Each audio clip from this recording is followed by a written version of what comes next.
Hello, moviegoers, and welcome to another edition of Have You Seen It? I am your host, Denise, and this week I'm going to review a movie that is based on a true story. It's titled The Hill. It stars Dennis Quaid, Colin Ford, Joel Carter, and Jesse Berry. They are the main characters in this movie. Jesse Berry plays the part of young Ricky Hill, and Colin Ford plays the role of the older Ricky Hill. And Joel Carter is Mom. Okay, so this movie is about a family who lives in Texas. Dennis Quaid is Pastor Hill, so he is the father of 3 kids and lives with his wife, and he is the pastor in the local town where they live. And so his son, Ricky, has a disability. So Ricky is wearing braces on both his legs, and so obviously it makes it a little difficult for him to get around, but he does the best he can and does it, quite well under the circumstances. Well, Ricky's dream is to play in the Major League Baseball arena. And so that is his dream. He eats, sleeps, walks, and talks baseball constantly.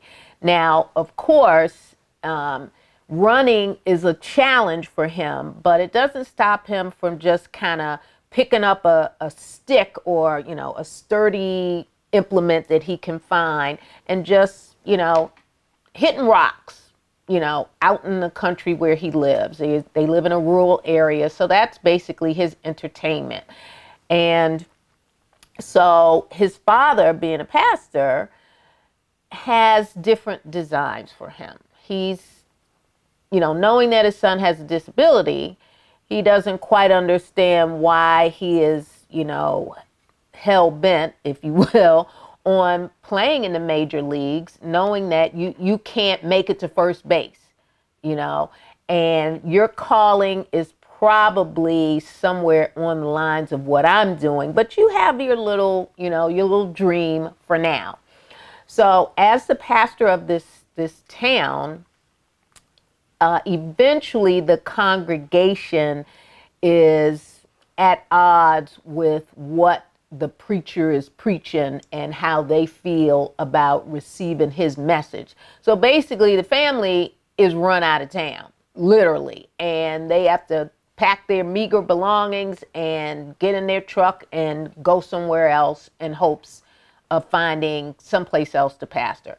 So moving forward, they do find that opportunity where Pastor Hill can be the leader of a new congregation, but Ricky still wants to play baseball. And eventually, he catches the eye of a neighbor because, unfortunately, Ricky has broken one of his windows on one of his trucks. And he can hit rocks pretty far, and that tells the neighbor that, hey, you're pretty good. Maybe we can kind of hone your skills and you can stop breaking my windows, but we might be onto something here. So he wants to try out for the local baseball team in their small community, and his father is reluctant and refuses to sign the permission slip because really the pastor is not feeling this baseball, nonsense at all, isn't supportive at all.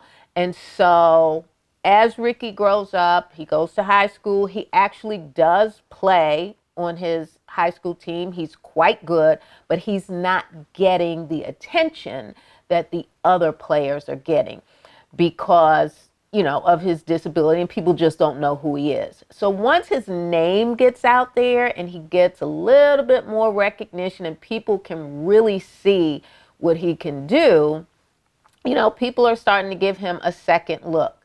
The braces eventually come off and he can run, but of course he's not very fast, but it's his hitting that is bringing the attention to him. So as this story, moves on, you just have a relationship between a father and a son. The son respects his father. He loves his father. He understands his father's point in that, hey, based on your disability, this may not be the dream for you, but maybe you can be a pastor like me and just follow the word of the Lord and have faith in the Lord. God made you this way and you just have to deal with it. And there's no reason for you to have any further expectations. But clearly this young man is determined through disappointment and discouragement. He has the confidence that if I continue and I work hard, someone's going to notice me and someone's going to give me a chance. That's all I want. And so you see how that relationship, they butt heads. The father loves his son. He loves his children. But it's clear that dad wants things to be a certain way. And you just got to toe the line. So if you go to the theater to watch this movie, just see how this relationship evolves and how it develops and the different relationships that Ricky has, not only with his parents, but his siblings, but the friends that he meets along the way, the other adults in his life who kind of encourage him and really want to see what he can do beyond just high school. So you're going to have to see. I don't want to spoil what happens after that. You're going to have to go to the movie and see it.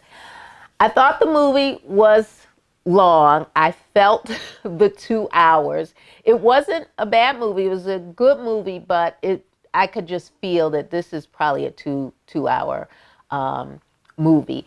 And in my opinion, maybe more suited for Netflix as opposed to the theater, Who knows? But, you'll have to go and see it, and then maybe you can put some comments in our comment section and tell me what you think. So there we have it, The Hill at theaters near you. Just came out, so you got plenty of time to see it. Okay, folks, I'm going to jump right into my Nailed It. And my Nailed It for this week is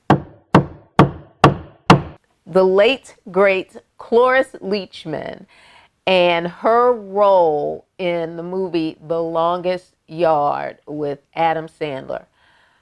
Oh boy, she wasn't in the movie long, but when she was in the movie, she was a hot mess. She was the secretary for the penitentiary warden, and when she saw Adam Sandler's character for the first time, honey, she was hot under the collar, and that sexy, I think she thought she was doing something, winking at him and letting him know, I think I like you. And as the movie progresses, they have another scene where they are in the warden's office and she is pulling out all of her S&M antics on this man. And I was there hollering. Okay, there's just no other way to describe it. And if you know Cloris Leachman and you know the age gap that was between her and her co-star, you can only imagine. But she had the hots for Adam Sandler's character, and she let it be known in no uncertain terms. And you just gotta check that out if you haven't seen that movie in a while. My Nailed It for this week, Cloris Leachman, The Longest Yard. All right, folks, I am going to be on hiatus for 2 weeks, so I will be back. So I still need you to check out some new movies at the theater while I'm away. But in the meantime, know that you can subscribe to our YouTube channel. Make sure you hit that like button. And we are available on every podcast platform in the universe. Just type in, "Have you seen it?" with Denise, and there I will be. All right, folks, so you know what to do. I need you to go see a movie. And in 2 weeks, I'll see you because I'm going to see a movie. Bye-bye.